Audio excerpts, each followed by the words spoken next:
This will be our fifth session. We'll quickly take you through the things we have discussed so far. Maybe just 5 minutes I will take to bring you to the discussion that we are going to have today.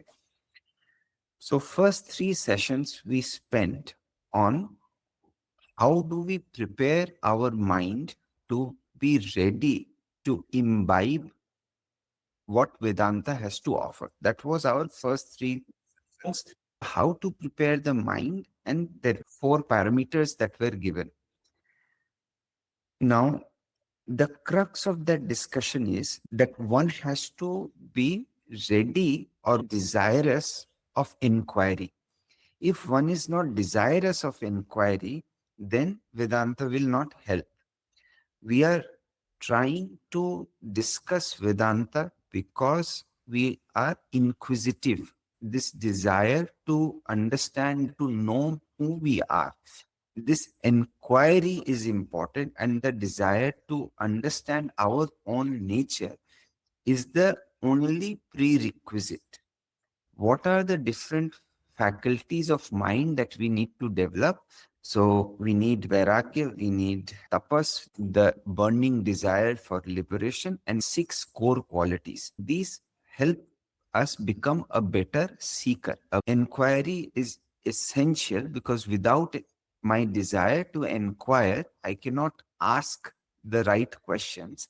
And if I cannot ask the right questions, then I cannot struggle intellectually with the topic at hand. To prepare my mind is a major portion of how you approach Vedanta. It's not that you become a perfect seeker, it's just that you keep improving yourself as a seeker as well. So, one is you become liberated. That's the end of it. But till we achieve the final liberation, we are seeking something. And that seeking needs the quality of how we seek and how we approach the problem at hand has to improve. And the more I become intellectually adept at questioning, the more I become a better seeker. That was our first three days that we discussed this in detail. The fourth day of discussion was our last week. I tried to give you a top view of what are we trying to discuss. In that, we highlighted the problem of suffering. All philosophies want to answer the basic question that human beings face. Why do we suffer? And how do we become happy forever? So, Buddhist approach to suffering is very commonly available to us. Like right now, Buddhism, because it came like Buddhism's language or how it describes suffering is accessible to us. It describes suffering as the prevalent suffering that we can see of old age, death, sickness, etc. And that suffering can be physical, mental, and emotional. So that suffering can be alleviated through compassion.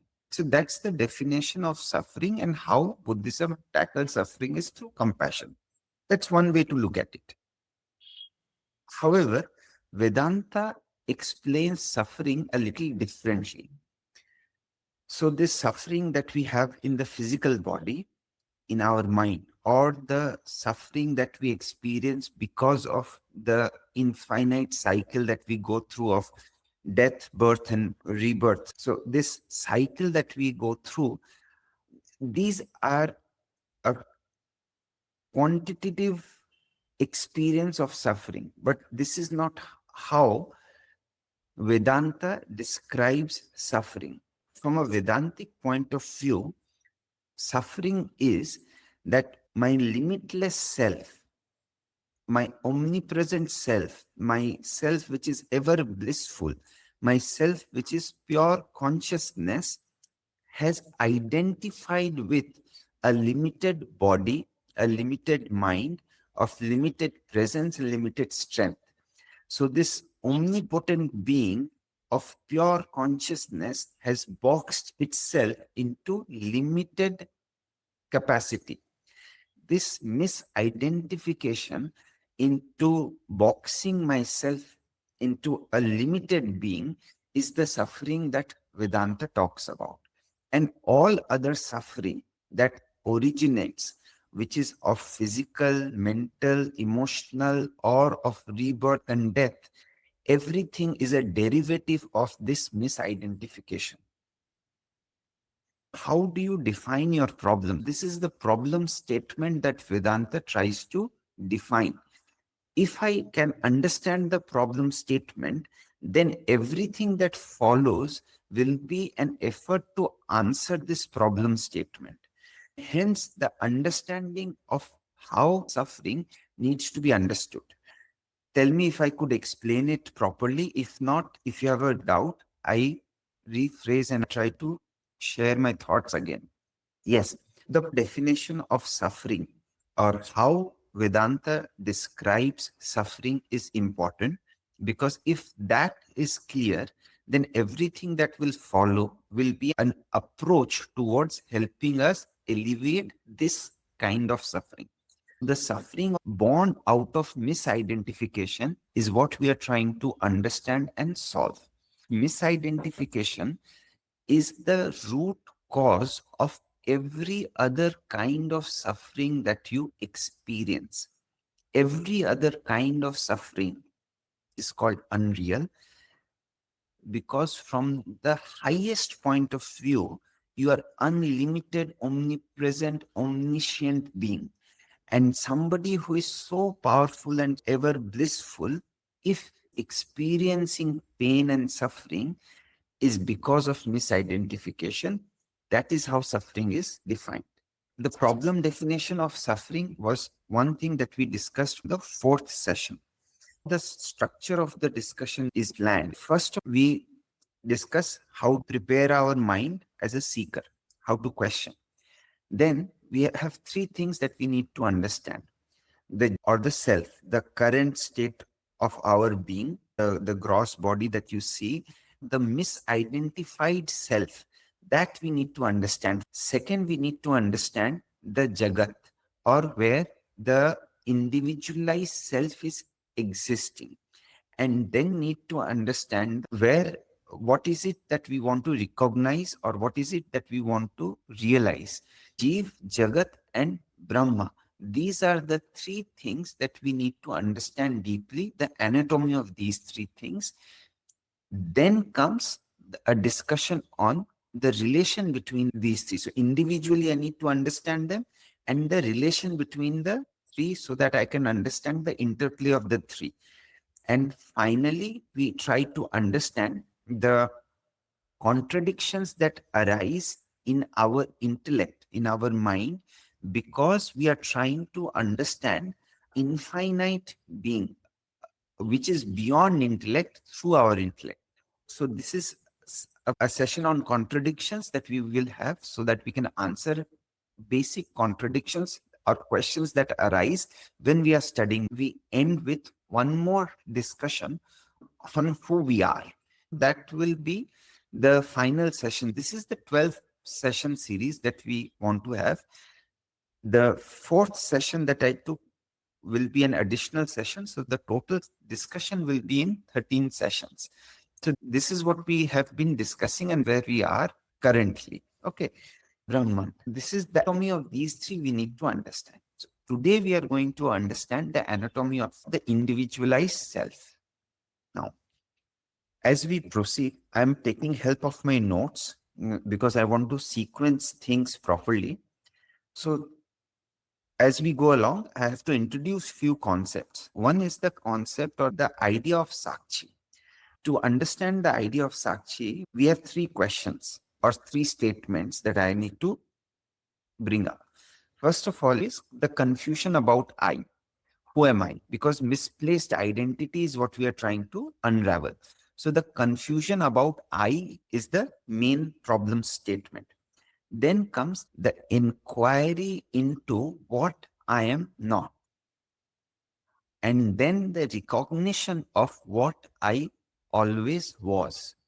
three things: the confusion about what am I, inquiry into what I am not, and the recognition of what I always was. So, this inquiry into what I am not is the approach that Vedanta takes to answer the question: if I peel out the layers of what I am not, what I will be left with is the true answer that we all are seeking. Inquiry into what I am not is called the Neti approach. So, the approach that Vedanta takes into inquiry is that what you are not. So, when I am discussing Jivatma, the anatomy of self, this approach is needed. This is the meditative approach that I take. If I can observe something, then that I am not. So if I can observe my hand, then I am not my hand. If I can observe my hair, then I am not my hair. If I can observe my thoughts, then I am not even my thoughts. If I can observe my emotions, then I am not my emotions as well. So, this is the approach that I am taking to answer what I am not. One by one, I am removing what I am not. So, this questioning is called the Neti-Neti approach. And the essence or the backbone of this approach is the idea that if you can observe something, you are not that thing. So, Sakshi and Neti-Neti go hand in hand. Now, when we talk about suffering, let us look at three more statements. Generally, what I think is if I can improve my body, my physical suffering will go out. So I'll be more free in movement, I'll be strong, and I can express myself physically more, I can do more things. And if I improve my body, I will be free and bring physical suffering. If my mind settles down, then I can know myself a little more. I can observe, I can know myself a little more. If I can resolve difficult emotions within me, then also my suffering can end. Point of view is such that even if you improve your body, it will not bring you the ultimate satisfaction. Even if you can be still and observe your thoughts and feel totally in control of your thoughts, then also you will not be able to end your suffering. Even if you resolve all your emotions, then also you will not be able to overcome your suffering in reality. These things will place you better to end your suffering, but they cannot completely annihilate your suffering because your body, your mind, your thoughts, these things you are not. If you are not these things, then the resolutions you provide to these things will not give you the total solution that you are looking at because you are not these things. Anything that you can observe, you are not that. You keep questioning what you are not to realize what you are. The approach towards questioning, the backbone to that approach is the idea of a sakshi or the observer. Two concepts I have just tried to introduce. We will use these concepts later. Neti-Neti and the observer. Any thoughts, any questions here, please? Hello, sir. The second point which you told, that Neti-Neti, inquiry into what I am not. It is very Yes. subtle. It's very subtle because mostly when we see our emotions, most of the time we get entangled. It's very hard to separate the emotion and Yeah. ourselves. That's a very subtle thing, but it needs practice. I have to sit with my thoughts, emotions, then only I think we can clear that distance we can create. To grasp this idea of what I am not and to understand it even intellectually will Mhm. require you to exercise this and articulate it in your mind over and over again. Absolutely. Absolutely. Thank you. Any other thoughts? Very difficult in the material world to aspire to do better, even to help society or something. Because if I can observe my thinking and if I Yeah, can do my deeds, and these are things I am being able to see, but this is not what I am, then what yeah, is the motivation again? yes. Even in the material world, it's a little mind. I will just hold on to your question because I need two more concepts to Mhm. answer your question properly.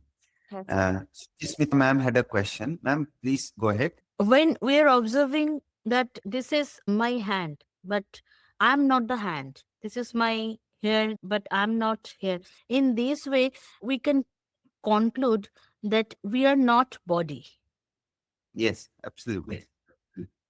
And then when we look at our mind and observing our thought, in this way we can also conclude that we are not mind.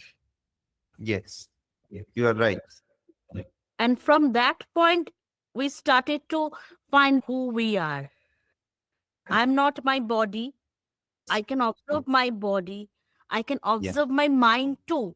For observing yes. my mind, I have to be very quiet and watchful to my thoughts and emotions. So, in this way, by peeling up the layers, we can reach that who we are.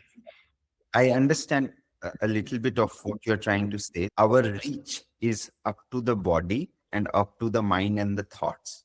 Body, breath, thought, these are the things that I can observe. And by the definition that we have just heard, we are not the body and the mind and the breath also. These are the things that I can observe, and this is my limit. My intellect also allows me to understand only this much. Now what we are going to discuss is how does, now this is where the anatomy comes in. So body is broken down further, mind and thoughts are broken down further for better understanding. So let me introduce the concepts of anatomy of the jiva.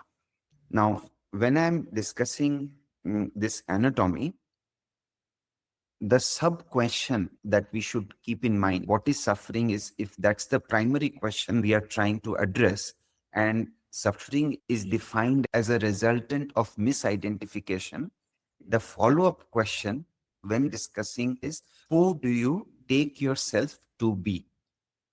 You can write this down if you are taking notes, or you can just keep this in your mind. This itself is a very powerful question to contemplate upon. Who do you take yourself to be? Now, this is where I have to bring in another concept that describes is, if you are in a dark room and you have a flash, if you point that flashlight on a table, then that table illuminates because the table is reflecting the light. Similarly, if you take that torch or flashlight and point towards a painting, then that painting will get reflected in the dark room. Now, if you point that torch to a dark corner, you can see the corner of the wall, even if there were no objects. And if you remove the boundaries of the room, the light beam will remain, even if it had nothing to reflect. Similarly, Vedanta says that there is something called pure consciousness. And when that pure consciousness hits or illuminates your intellect, you understand that there is something called intellect. And through that intellect, when it reflects, and if as if it were the light that passes through the intellect, and if it illuminates the physical body, then you know there is a physical body. So this consciousness is like the light beam, and my intellect, my mind, my physical body, my causal and the astral body, everything else is being reflected because of this pure consciousness. So if pure consciousness or the Brahman is the real self, and we are being lighted up the individual's intellect or the individual soul is being lighted up because of the light that is falling on the objects or the consciousness which is illuminating the objects. So consciousness, intellect and body. Just remember this example for if the individual self realize that its existence is because of the pure consciousness, then there will be no problem. But because of ahankar or ignorance, that individual self thinks that it is different from pure consciousness, then the problem starts arising. Okay, I will try to repeat what I just said. So you have Atma, and then there is something called avidya. That is what you call ignorance. When the Jivatma, the individual soul, starts identifying itself with its own anatomy, then separates itself from the pure consciousness. This misidentification is brought about by what you call avidya. So this is what ignorance does to that, it misidentifies itself. Now, what does it miss itself with is what we are going to discuss now. So there are two different layers or two parallel stream of thoughts that you have to keep in mind. So what is it that the Jivatma is misidentifying itself with? One layer is of the three bodies, the Karna Sharir, or the gross body, subtle body, and causal body. These are the three different layers in which we have three different bodies that we identify ourselves with. I'll explain each one what it is. And then each of these bodies also encased in several layers. So Anandamaya Kosha, Pranamaya Kosha, Manomaya Kosha, and Anandamaya Kosha. These are 5 layers. As we go from thick identification to lesser and more subtle identification, we traverse through Anandamaya Kosha towards Anandamaya Kosha, different layers. Okay, so you have 3 bodies and 5 layers being identified. So the gross body is the physical body that you can see, your flesh, your bone, your eye, your ear, leg, your hand, your hair, your nails. The physical body that you can see is the gross body. We tend to identify with our body, the gross body, quite a bit. Most of our struggles come from identifying very deeply with the body that we have, that we will go through old age, we will go through sickness, we will die. This deep identification with the body brings about its own challenges. We do at the conscious, subconscious level identify with our bodies, and that is part of the problem. This gross body lies in the Anandamaya Kosha, or the grossest layer that we identify with. There is one-to-one mapping between the Sthul Sharir and Anandamaya Kosha. Your Sukshma Sharir is made of energy, emotions, and discretion or intellect. Energy, Pranamaya Kosha, Manomaya Kosha, where your emotions reside, and where your discretion or intellect reside. So these are the 3 layers that encapsulates your subtle body. And then you have your causal body, which is the closest that I can get to pure bliss while still having misidentification. That is your Anandamaya Kosha. And this is where your most subtle habit patterns reside. This is your gross, subtle, and causal body residing in 5 layers. Gross body in Anandamaya Kosha, Pranamaya, Manomaya, and Vijnanamaya Kosha encapsulating your subtle body, and Anandamaya Kosha holding on to your causal body. So these are the bodies that we are talking about. Now, when we talk about misidentification, we are talking about the individualized soul or the self identifying with either of the three bodies, one at a time or all of them together. And as I leave my identification by one, as I improve, I go through the subtleties of understanding, and I pass through each of these koshas to come to a point where my misunderstanding is at the thinnest. That is where my identification will reach at Anandamaya kosha. You have three bodies and you have five koshas. Why did Vedanta, the philosophers who were encapsulating ideas in Vedantic philosophy, why did they feel the need to introduce these bodies and these koshas? Why did they need to bring about these ideas? Because if I know that there are three bodies, how does it impact my daily life? It is just pure theoretical knowledge. Why does a philosophy introduce such deep concepts when the practical utility is not clearly understood? I wanted to understand, why do I need to bring about these concepts, or how will it hold the Vedanta philosophy together? They explained that when you are awake, moving around and simply doing things or not doing things, you identify mostly with your gross body, the physical body that you can see. But when you are asleep and dreaming, then also you have a body, and that body can run around. The dreamer can observe body in the dream. So that dreamer's capacity to create images in the mind, or the dreamer's capacity to see his body in a dream, where his body has different capabilities. Maybe he can fly in his dream.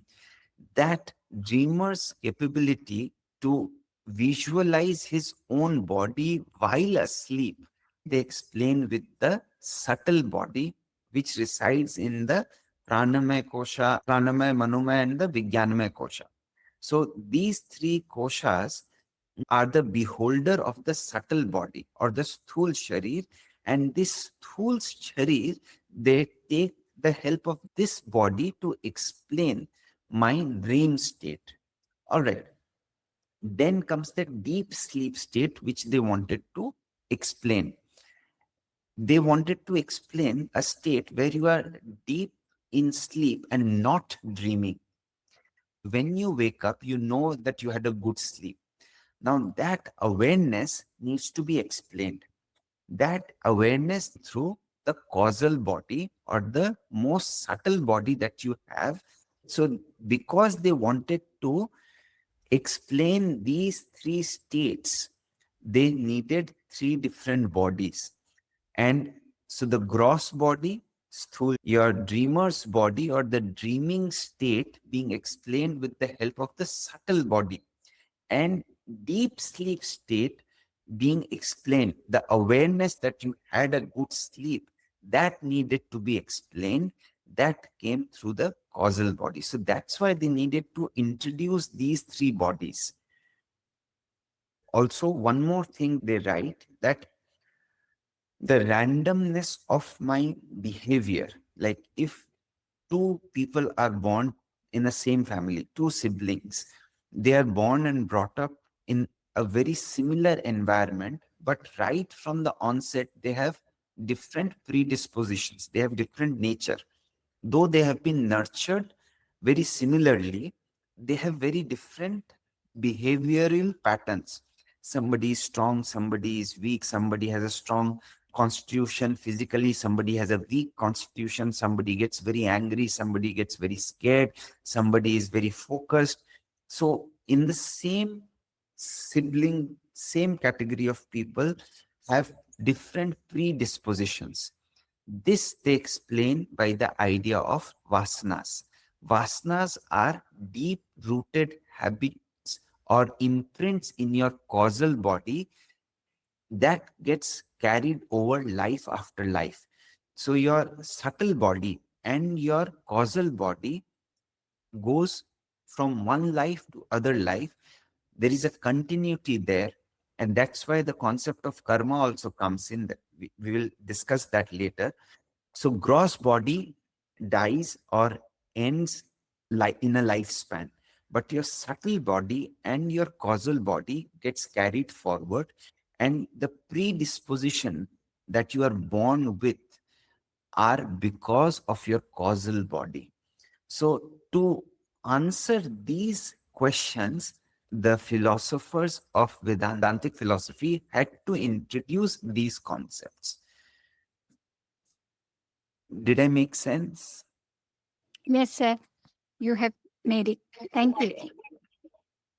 Any questions, any thoughts? I hope you could stitch it together in your mind, or if not, please share your thought, then we can attempt it one more time. Sir, I have this random behavior.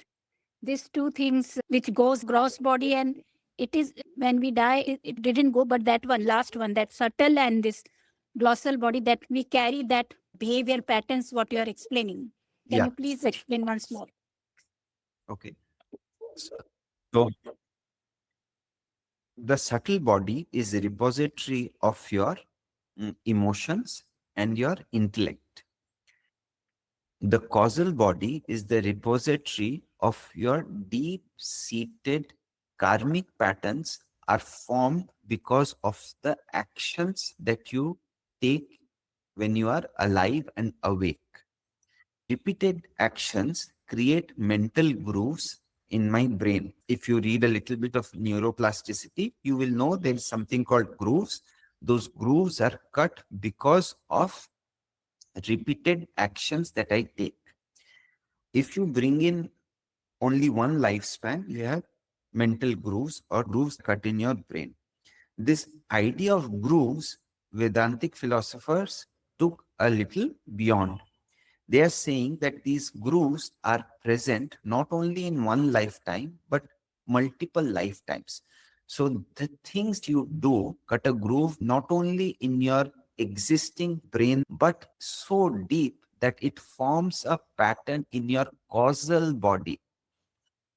That pattern you carry life after life.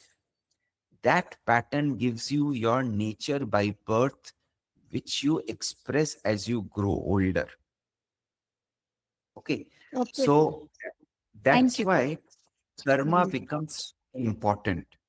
Is nothing but whatever you do cuts a groove in your brain. Karma is action cutting grooves. These grooves form the person you are. That's why we need to change if I do not like my character or predisposition, then I need to cut a groove in my differently, and those grooves will reflect later on, either in this lifetime or later. Okay. Yes. Thank you, sir, for insightful. Thank you. All right. Abhish, please. You have a question? Please go ahead. Wow. Can you hear me? So while we're calling it a causal body, it's Yeah. basically just a philosophical concept or an energy field. There's no physical location as such, is there? Absolutely right. So, other than the gross body, we cannot see any of the bodies that is being discussed. The science that we have available today can only see and measure the body that is available to us in the gross body section. The sthul sharir that Vedanta talks about is what I have in a measurable form. That's the only body that I could measure. Beyond that, science cannot measure, and I cannot see that. The Sharir Traya, Sthul, Sukshma, Varna Sharir, Sukshma and Varna Sharir are ideas for us right now. Vedanta says that we really have them, and our identification lies. We can see how we identify with the idea that is being presented as we read, but there is no physical structure that I could hold on to. Any other questions, any other comments up to this far? Now, before getting into the details of the body, like what it holds or what it has. I'll give you a top overview. The causal body is the repository of my deep-seated habits and patterns. The Sthul Sharir is the body that you can see, the gross body. Now, so we understood why Vedantic philosophers had to introduce this concept. Do I have any practical utility of this concept? This concept needs more time to explain each facet of it. We'll do that. But before that, does the idea of body and the koshas have any practical utility? Now, the biggest advantage of contemplating and meditating on what you are not, that you are not the body, you are not the mind, you're not the emotion, you distance yourself emotionally from your mistakes, from the emotions that are raging within you, and it gives you a degree of poise and emotional intelligence that is otherwise not available to us. Deep identification with our problems, with our physical and mental states, uh, produces lot of emotional struggle. If I really articulate my distancing from these ideas, or I really contemplate and meditate on the idea that I'm not the body, I'm not the mind, I'm not my thoughts, I'm not my emotions, then I am distancing from them. I'm bringing a layer of detachment. I'm becoming an observer. The moment I become an observer, I gain a degree of emotional control that otherwise I cannot tap. Second, I can distinguish between my emotions and my intellect, because there is a manomaya kosha that is being talked about, and there is a vijnanamaya kosha that is being talked about. Manomaya kosha is the repository of emotions, and vijnanamaya kosha is the repository of intellect and discretion. So discretion helps me to choose what is right over what is pleasurable, while emotions can push me towards only things that I like. So this understanding or this distinction that I have an emotional state and I have a discriminative state, if I can contemplate on this, that I have layers within me, my body, my energy, my emotions, my intellect, for transformation, I need to change my habit patterns, which I can see repeating over years as I have grown from a 20, 30, 40-year-old. My essence has not changed. I may have worked on the outer layers, but my deep-rooted habits and thought patterns haven't changed. If that has not changed, then I have not been able to touch my Anandamaya Kosha. Understanding the koshas gives me a degree of that I can see myself a little more distinctly and help myself that much more. I can articulate my problems, layer them, distance from them, and work upon them. Emotional distancing from my own behavior, my own work ethic, my own relationship issues, everything. If I can watch as an observer, I can give myself good suggestions to act upon. Otherwise, it is very difficult. So this distancing is what I am looking at by understanding the anatomy. So this is where I would like to conclude today. I'll summarize what we have discussed. We gave the problem definition of suffering, how suffering is explained in Vedanta. We revisited that. Then we touched upon the of the self. There are two streams, the Sharir Traya and the Panch Kosha. Those two, why they were introduced by the sages and the saints who thought of Vedantic philosophy, that we discussed. And we also tried to look at the practical utility of distancing yourself and becoming an observer. So this is what we have discussed today. What is left is understanding the three bodies and the panch koshas in detail. We do that mapping and understanding in the next class. Any last comments or questions before we finish? All right. Thank you so much. I hope you found the session useful and you could stitch the thoughts that I was trying to share. If you have a question or a doubt, you can WhatsApp me, because this thing needs a lot of clarity, lot of articulation. For the week that will go by from this Wednesday to the next Wednesday, if you are into meditation or contemplative thinking, please write down this question: who do you take yourself to be? This question can humble you and open up your mind like no other. Please ask yourself as deeply as you can, even if the answers are intellectually defined, or it is coming out, or you are articulating just through your intellect. It doesn't matter. Please ask yourself, who do you take yourself to be? I think that's a very powerful question. Thank you, everyone, and we'll see you next Wednesday.